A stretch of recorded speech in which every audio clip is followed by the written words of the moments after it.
Good morning, good afternoon, good evening, ladies and gentlemen. Welcome to the fourth ICLEI webinar for local and regional governments towards COP25, taking place today, Wednesday, 17th April 2019 at 10 o'clock and 16 o'clock Central European Summer Time. My name is Ji-Sun Huang. I'm Senior Climate Advocacy and Policy Officer at ICLEI World Secretariat, and I will be a panelist as well as a facilitator of today's webinar. On behalf of ICLEI, I'd like to extend my heartfelt welcome to all of you. Before we get started, let me give you a quick technical introduction to today's webinar. First of all, you're automatically muted by the system, and I'd like to ask you to kindly remain so until the end of all the presentations to ensure a smooth proceedings. And secondly, there is a box where you can type in questions during any time during the webinar, so please feel free to use this feature to type in your questions, and we will get back to your questions at the end of all the presentations. Last but not least, in keeping with the principles of openness and transparency, this webinar is being recorded, and upon the closure of this webinar, you will be receiving the recording of this webinar as well as a PPT that we will be presenting to you today. Now with that, let me move to introducing my fellow panelist, Mr. Yunus Arikan. He is a Director of Global Advocacy at ICLEI World Secretariat, who is also the local governments and municipal authorities constituency focal point to the UNFCCC. Now with that, let us get started. And I'd like to give the floor to Yunus for the start of this webinar. Yunus, over to you. Thank you, Jason. Hi, everybody. Thanks for joining us today. So today we will follow up as usual what we left from the last month. We will try to focus on the latest informations. So it will go through our an overview of our global climate advocacy. We will focus on 2019 agenda, in particular the UN Climate Action Summit and ICA. And we will continue with the latest preparations or interventions in the UNFCCC negotiations, in particular on Paris Committee on Capacity Building, Standing Committee on Finance, and Marrakesh Partnership. I'm happy to also inform you that our colleagues from the ICA organizing committee, Michael Ziegler from GIZ is also with us. So in the session on related to ICA, after my presentation, we would also give the floor to Michael to provide much more, let's say, updates if needed, so that he can provide a bit more details about the background and latest preparations. So let's start, Jason. Next slide, please. So last week we, as ICLEI, have released our COP24 report, which was titled as "From Talanoa Dialogue to NDCs: Shifting Climate Ambition Through Multi-Level Action." This is an attempt to recall our advocacy structures and perspectives. It has an overview of our engagement mobilization at COP24 as LGMA, including side events, leaders and experts speaking in official interventions or official sessions.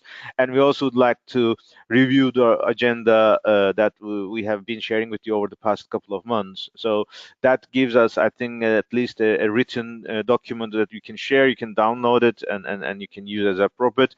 It also has two annexes, which can be accessed via links, an evolution of the LGMA since '95, and how UNFCCC works and how ICLEI is engaged as LGMA focal point is also, in particular, the mechanisms, the processes that is now under the implementation process of UN Climate Change Convention.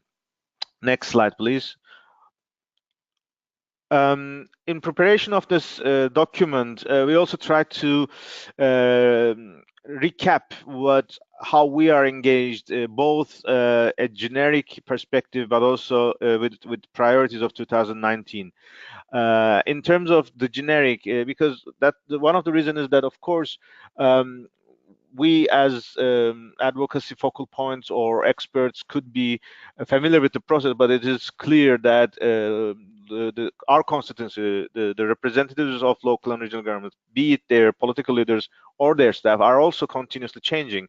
And it will always be good to refresh our minds about how are we going, what are we doing, why are we attending these events, because especially in the madness of these events, one and after another, or email saying that, oh, please report to that, this is the deadline. Let's recall what overall big picture. If we look at this generic engagement in the global climate action or the global climate negotiations, we can observe, or we can highlight, that there are three main work streams. First, we have to showcase our own actions. We have to take action, and our members, we are very happy that they are already taking actions with or without the UN Convention, or in particular to support it. And of course, it is taking action one part of it, but also communicate this to UN climate secretary is another thing. Over these years, we have been using various reporting platforms. ICLEI had launched carbon climate registry, and CDP also have making this. So during the global covenant of mayors process, there has been some efforts to streamline all this, and we are very happy that as of today there will be a new unified reporting platform between CDP and ICLEI, which will feed both to GCOM but also to the UNFCCC NASCA process, which we hope will ease the reporting burden of our members and constituencies, because we are aware there's too much demand. And of course, as accredited organizations, or those who are participating in the processes, be it in regular COPs or be it in intermediate meetings, we always have the chance to have our own side events, or at some cases the summits of local and regional governments. So this is our own track, or mainly our work. Then we are participating in the consultations. You are receiving invitations for workshops. Some of those meetings are regular, some of them are every year a unique specific thematic agenda. And participating in these workshops, of course, give us the chance to interact with the negotiators and share our information so that they take into account. And of course, one of the major elements of this is the Marrakesh Partnership, which has evolved since 2016.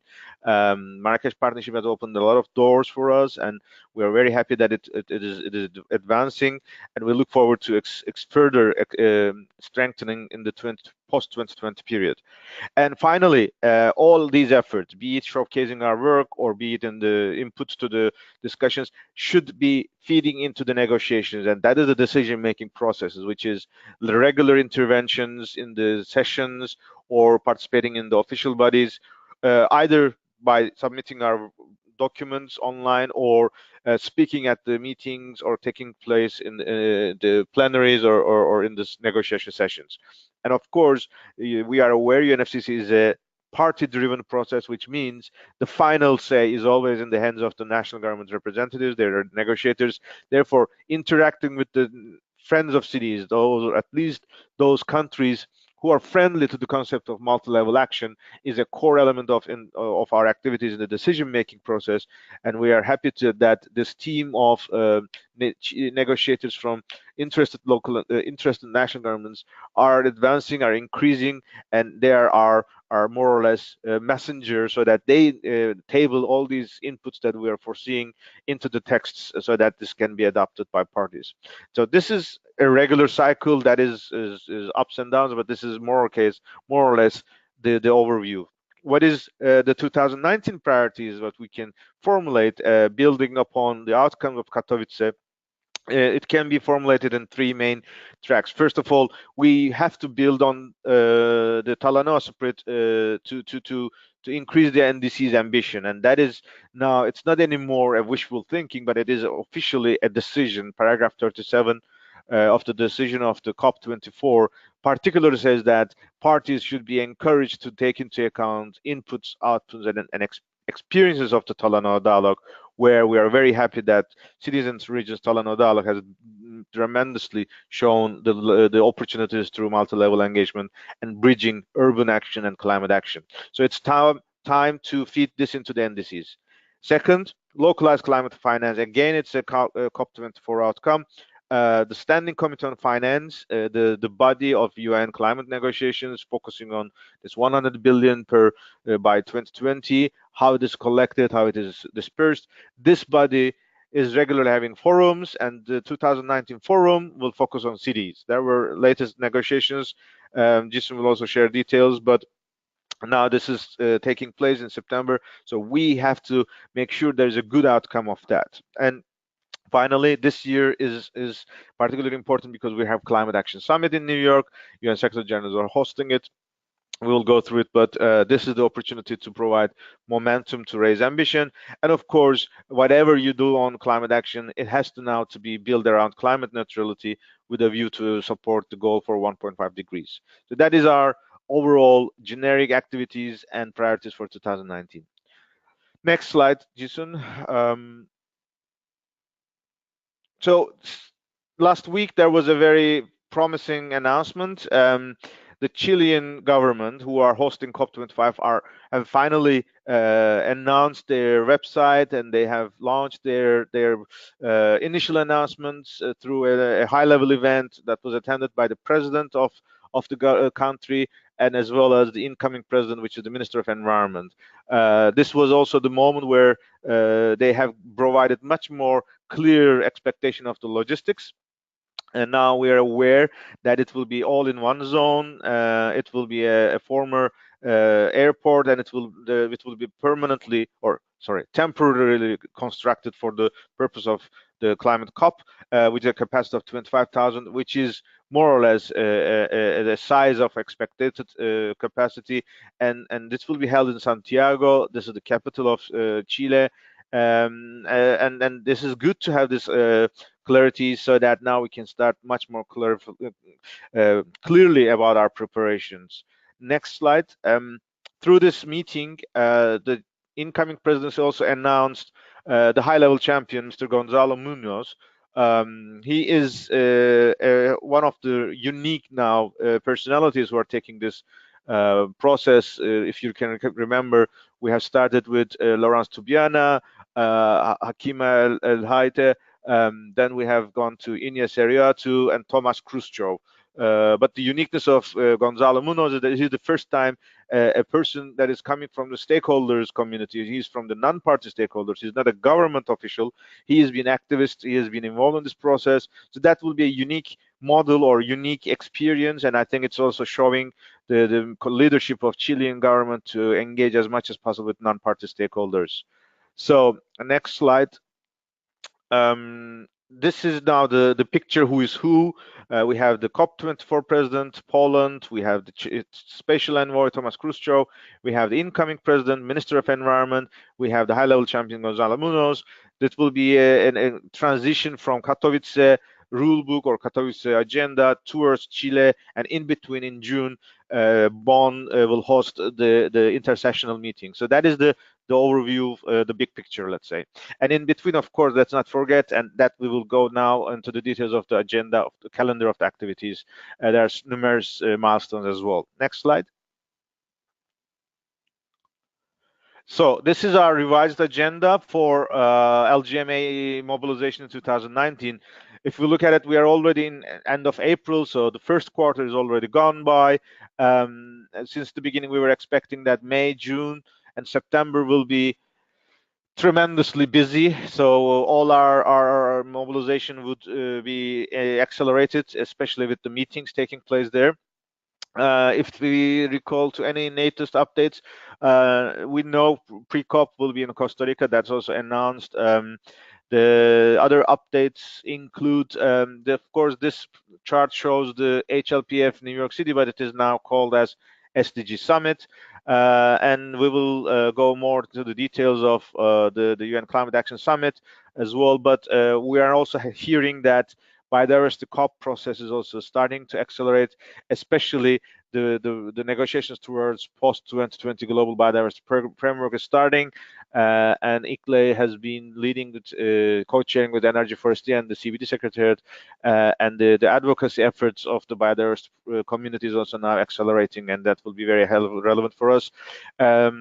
Next month there will be a number of events, and one of them also will be the LGMA driven events like Urban 20 and R20 meetings. But we will have ICA, we will have UN Habitat Assembly. In June, we will have the UN negotiations. and Nagano will host the G20. September now will host the forum and as well as the summits of UN. We will focus on the Korean renewable energy agenda. C40 will have its own World Congress, and then we'll go to pre-COP in Costa Rica, and then we'll go to November with the climate COP, and it will be concluded also with the UCLG at the same time having its own World Congress. Next slide. This chart is based on the announcement that was available at the UN Climate Action Summit. It was a summary of the information note prepared by the UN Secretary General's office, and it now is officially announced that the summit will be designed around 9 themes or tracks, some call it. Each of them will be co-led by at least 2 countries, national governments, and sometimes it's more. As you can imagine, it is designed so that it is one from the global north and one from the global south. This doesn't mean that there are no others will take place. There are other countries, but these 2 will be the main leaders. Then there are support, let's say, structures or support institutions, which is mainly a UN led programs or agencies. There are several different in specific cases. So this is it starts with the mitigation strategy, social political drivers, youth and mobilization, energy transition, resilience and adaptation, nature-based solutions, infrastructure, cities and local government, climate finance and carbon pricing, and industry. As you can notice, this is much more diverse, and it has numerous, let's say, goals. Each of them is led by different countries. I will not count them now. If we look at the number 7, which is infrastructure, cities, and local government, this is of course, by name, it is the most relevant for us as the LGMA.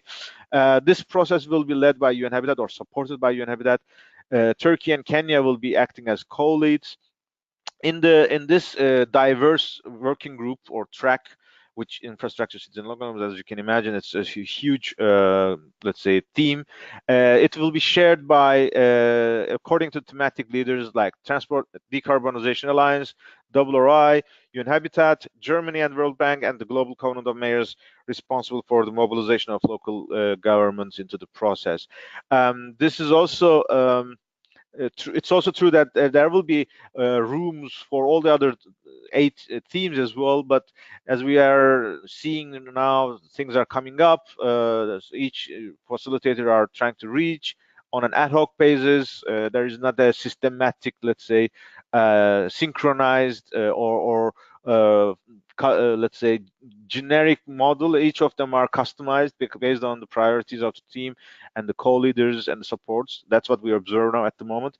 But we will do our best to mobilize, as we said in the session on cities and local governments. It will be GCOM, but we're also checking with others how we can contribute. One thing important, in Abu Dhabi, there will be a retreat on the 30th of June.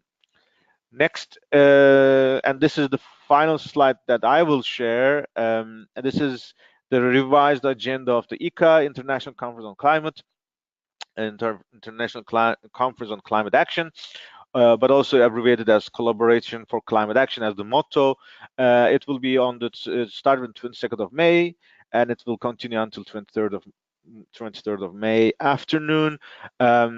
For morning and pre-afternoon sessions, there will be high-level plenaries. But in between, especially in the afternoon of 22nd of May and in the morning of 23rd of May, there will be numerous workshops, each hosted by one network or one organization or 2 networks, 2 or 3 partners, including networks of local and regional governments, but also other experts or institutions. There will be a mayor's breakfast and high-level roundtable. As I see now Michael in the line, and this because I'm also concluding, maybe at this stage we can invite Michael Ziegler from GIZ, who is partners of the Secretariat, if he wishes to provide more details, whether in terms of mobilization or outcomes or any new announcements or anything to be taken into account as of today. Michael, would you like to intervene? Yeah, okay, thank you very much. So it's technically working. Thank you very much for giving us the opportunity to present ICA 2019. As you can see on the slide, one main element is the clusters, where we will work together with different networks from all over the world. You mentioned in your general picture, thank you very much for this, that there is building the NDCs on the Talanoa and stakeholder processes. We try to get a lot of stakeholders in through the clusters, and at the same time, there are plenaries, and we have supporting structure beside event, which is the climate neighborhood in Heidelberg, where more civil society actors, small and medium-sized enterprises will have the chance to present themselves and to join the discussions as well. Raise ambition, yeah, that's one point. During the first day, just to mention it, you see different topics. There it's mainly an exchange of experiences, talking about what can be done to have really collaborative climate action. And the second day will be really on raising ambition, on financing, governance, and Yunus already mentioned that we have to talk about this aspect on financing on the local level. So I think this is the clear link between ICA and what Yunus mentioned already as main fields of activity during this year of ICLEI as well. So we are in one line. And on the other hand, this process of discussion is not just an isolated process, but we see ourselves, and we mentioned as well, as a stepstone, as a milestone towards the UNSG Climate Action Summit in September. And we're looking forward to the intensive discussion, to the outputs, to the political side discussions as well, which probably will lead to an input to the workstream infrastructure cities at the summit. This is it at the moment. You can find more information and actualized information on our website. And there you will have detailed information about who is coming, what are the planned outcomes. And I think that's enough for the moment, and the detailed information can be found there. Thank you very much for giving us this opportunity, Yunus. Thank you, Michael. Thank you. That's really appreciated. And in the Q&A session, if there is any need, we can respond to the questions coming from the participants of this webinar. And Jason, maybe you can take forward the next part of the presentation today. Thank you, Yunus. Now that Yunus has given you the background of the general picture of the overview for this year, all the prospects of milestone events, we are getting into the details of how we are putting into each of the thematic agenda items of the UNFCCC. The first one will then be the Paris Committee on Capacity Building. So emanating from the SB 49 held in Katowice, there was a call for submissions to both parties and non-party stakeholders on the effectiveness of the PCCB, the Paris Committee on Capacity Building, as well as the need for its mandate extension and how to improve, how to enhance the function of the PCCB. So ICLEI made a submission. So just to give you a brief overview of what ICLEI highlighted in its submission. So first of all, it is very important that the PCCB has been focusing on the theme of capacity building activities in support of NDC implementations. So ICLEI highlighted how subnational components of those NDC implementations can be further strengthened by having examples of Colombia, Rwanda, Mozambique, and the Philippines. And also ICLEI underline the having this methodological approach, such as the Green Climate Cities program of the ICLEI, which enables transforming challenges into opportunities for urban growth and green economy. And then specifically, we drew upon 4 specific key outcomes that we observed from the Cities and Regions Talana Dialogues initiative that we did last year. There were a wealth of input on the point of how to improve capacity building. for both vertical integration as well as how to accelerate implementation of the NDCs itself through the contributions of the local and regional levels. And mainly those points are the four that I mentioned here. So basically, it's important to have this flexibility built into capacity building activities because no one city is the same. So tailor making different aspects and approaches for capacity building is important. And also at the same time, we found that there is still gaps to be filled in terms of what the national government does for capacity building and what the local and regional levels are doing for capacity building. So having a comprehensive mapping exercise would really help in terms of having all the stakeholders be on the same page and to be aware of what the gaps are and what the missing puzzles are in terms of further accelerating synergies between different capacity building activities at all levels of government. And thirdly, there was also the findings that we've been hearing from participants at Cities and Regions Talent Dialogues that mostly the local experts need to be further trained. The talents need to be distributed at all levels of government. Mostly, there are cases mainly where national governments have better expertise in terms of developing capacity building activities, whereas at the local and regional level, still they are in need of further trainings for their local experts, which has to be provided through an enabling environment. And last but not least, many participants voiced the further need for strengthening peer-to-peer exchanges. So different cities going through different NDC-related targets and goals in order to contribute to their national development policies and how the capacity building activities can be further co-designed through the participation of all levels of government, and then sharing of these experiences is crucial between different cities. So the need for further peer-to-peer exchange was also highlighted.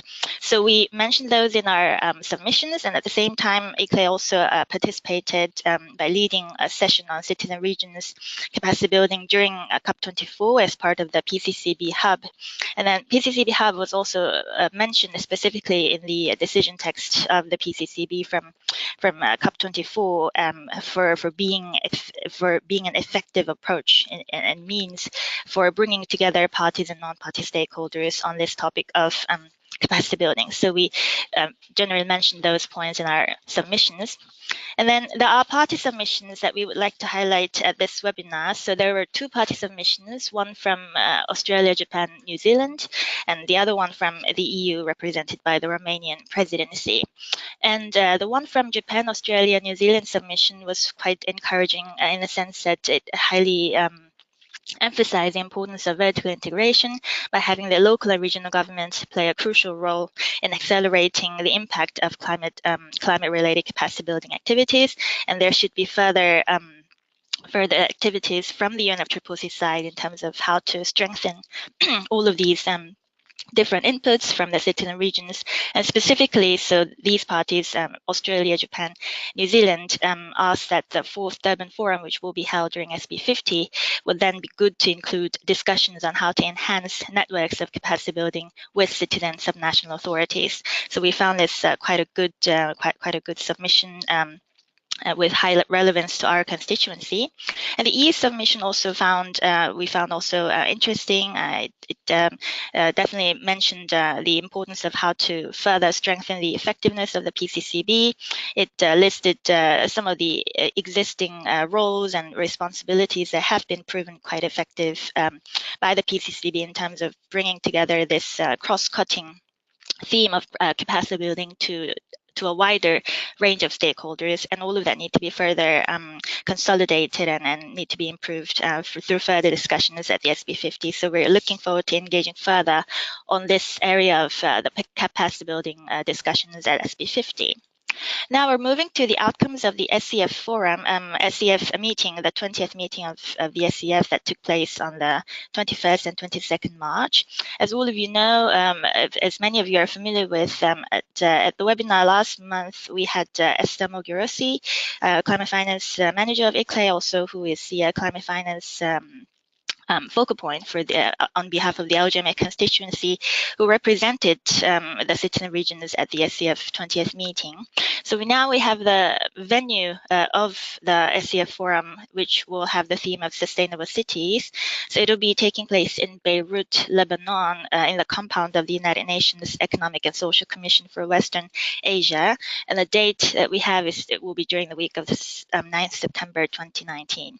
So circling back to what Yunus and also Michael mentioned in terms of the importance of localizing climate finance for cities and regions, and how to enhance the linkages of investment flows towards local and regional infrastructure projects towards the low carbon, climate resilient, long-term development pathway.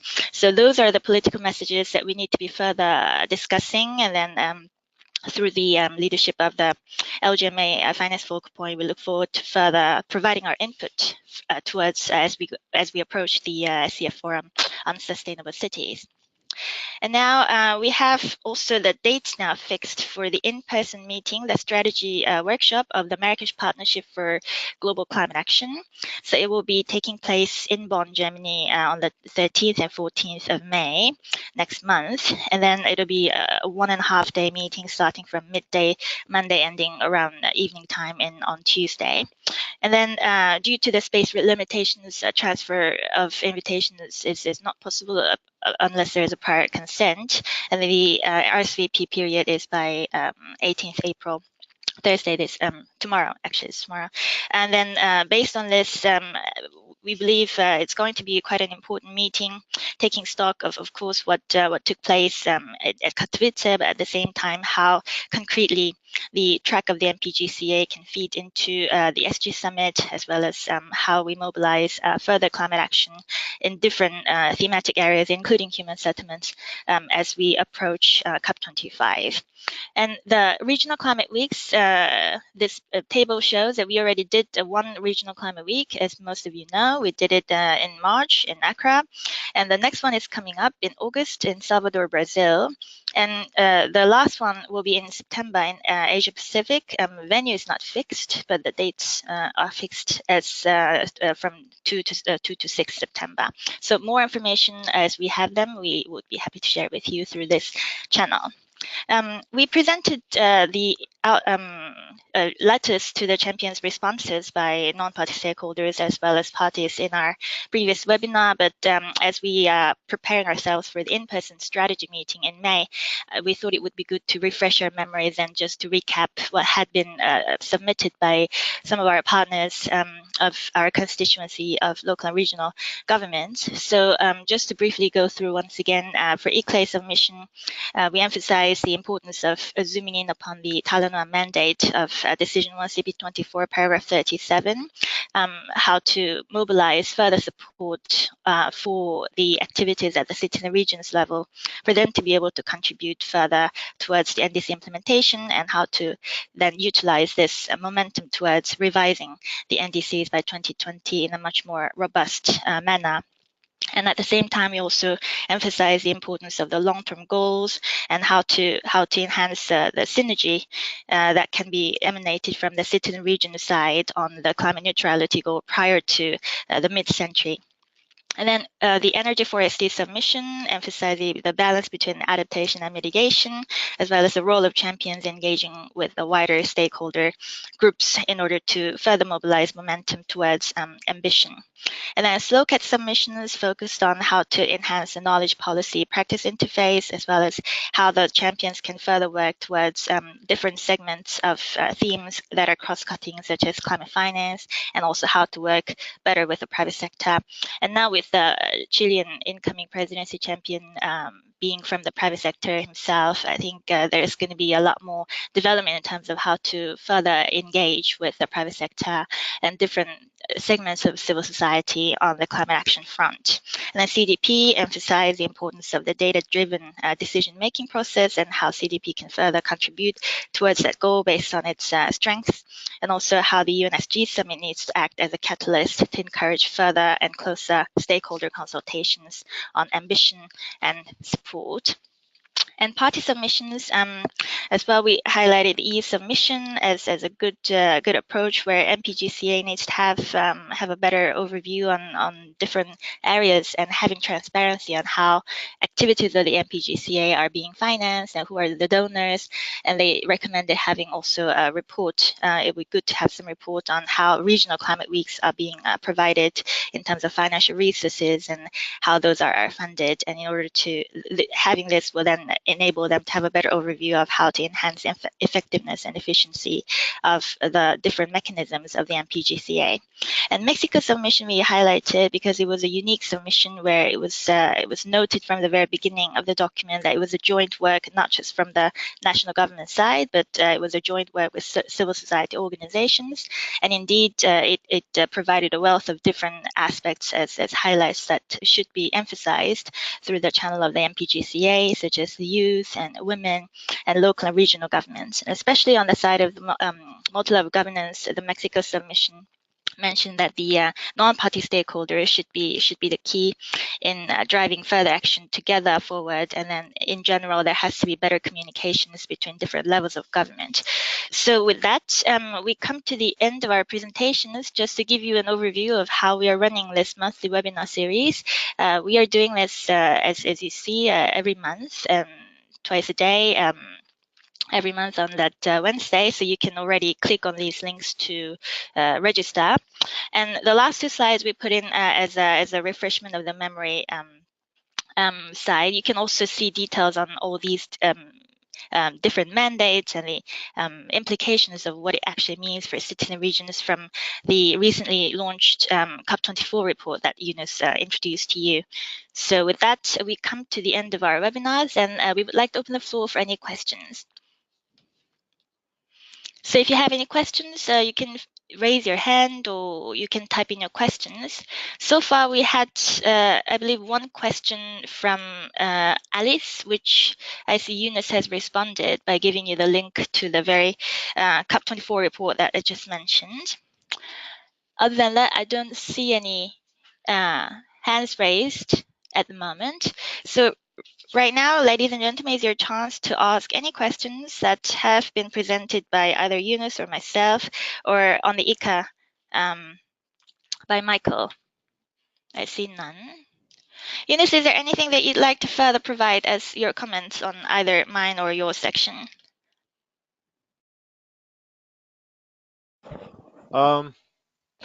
Not immediately. Just yesterday, we also circulated. Of course, we wanted to focus these webinars into most, let's say, most priority, and then try to make it in 1 hour's time slot. There are a lot of in between things going on. Maybe we can recall last week there was this National Adaptation Plans Expo in Korea. This is not a negotiation per se, but just like the regional climate weeks, this was important. Or even today now, we have an LGMA agenda, which is the residencies Asia Pacific is taking place in India. Vice President of India attended this event, and there will be a declaration coming out. And India is also one of the countries who is co-leading in the UN Climate Action Summit, and they are prepared for a national election. And also in terms of the national election, this time in May, we have always been highlighting the European Parliament elections and the European networks of local and regional governments, including ICLEI, C40, Eurocities, Energy Cities, and Federane and CMR.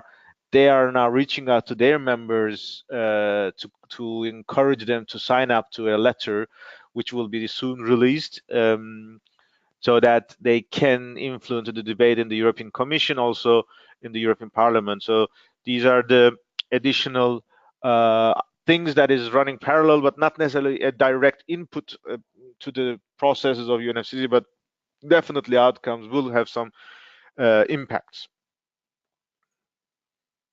Thank you, Yunus. In the meantime, we got a question from Sarah. So it's about ICA. So let me just read. Thank you for your presentation. I have a question regarding ICA. I understand there will be an outcome document. Is it possible to contribute to this document? So I give the floor to Michael. Actually, there will be two different outcome documents. One we're working on is a declaration or kind of declaration paper, which will be transmitted to the UN SG Climate Action Summit. And the other paper is more like an outcome of the conference itself, a documentation, but with some highlight initiatives as well included, which is called the Heidelberg Outcome. Both documents are still in the preparation phase here in the Ministry of Environment of Germany, and contributions are possible, well, to the Heidelberg Outcome during the conference anyway. And the declaration is in a pre-consulting process at the moment. So the easiest would be to come up to us directly, to write an email to us, and then we will see how this could fit in, how we can come together. Thank you, Michael. All right. So far, I see no other questions or hands raised. Is there anything from your side, Eunice, to mention maybe further on the ICA? No, we're happy that ICA colleagues will be joining us also in the afternoon session, and in particular, the cluster leads are, of course, are busy in preparation of their sessions, so we are also contributing into that front. Okay, and then I have a question from Togo. Can we have the email address for ICA? That's the first question. And the second question is, I'm interested in the declaration as we are also preparing with Nagano. So that's the two questions from Togo. Well, let's recall Togo is from Japan, ICLEI Japan office director, and there has been the keen interest to create a synergy between the ICA process and the G20 ministerial of environment ministers in Nagano in June, which is happening on almost a unique. Previous G20 sessions did not have a environment minister's agenda. When Japan was hosting the G7 presidency in 2016, they hosted a ministers of environment meeting, and in particular, they hosted the first ministers and mayors forum. So Japan is continuing this tradition. We're very happy to hear this and to see this from Japanese government and stakeholders, so that the G20 cycle also has an agenda for ministers of environment, and this will happen in Nagano, and ICLEI Japan is in touch with the Minister of Environment to find a way to influence the outcomes, especially that Nagano is also just last year hosted one of those 100 renewables energy congress. So there is a strong effort to make the bridge. Togo, we can of course connect you always to BMZ and BMU and GIZ colleagues. And I think for the sake of maybe Michael, both you and Tobias, we can put in the PowerPoints as the speakers of today when we circulate to our participants, and then we can provide your email address if you like, so that all these questions can be channeled to you. Thank you very much. I think that's a very good possibility, because there's such a lot of things going on at the moment in this preparation process, and there are changes nearly every day. So the best is to be in touch to us directly, and we can give you up-to-date information anytime. Thank you very much for this offer. Perfect. Great. No further questions I see or hands raised. I guess unless we see any other questions, I think it means we are heading towards our ending. Eunice, is there anything that you'd like to offer as your final comments? No, I think that is it. Our next webinar will be on the 15th of May. We wanted to have it early of the month because we know we have Urban 20, we have ICA, we have then R20 and UN Habitat Assembly. So May would be terribly busy. So it would be better that we have it in advance, so that 15th of May. And in between, we will, of course, keep our colleagues updated from our side in terms of LGMA mailings. If there's any need for additional announcements, feel free to inform us. And good luck to all, and thanks for joining this event, this webinar. That would be my closing remark. Thank you, Yunus. I see still no further questions or comments, so I guess we're closing. So ladies and gentlemen, I echo Yunus's words. Thank you so much once again for joining us today at today's webinar. And as I mentioned at the beginning, this webinar has been recorded, and you will be receiving the recording as well as the PPTs that we have presented to you today. This webinar is now closed, and see you next time.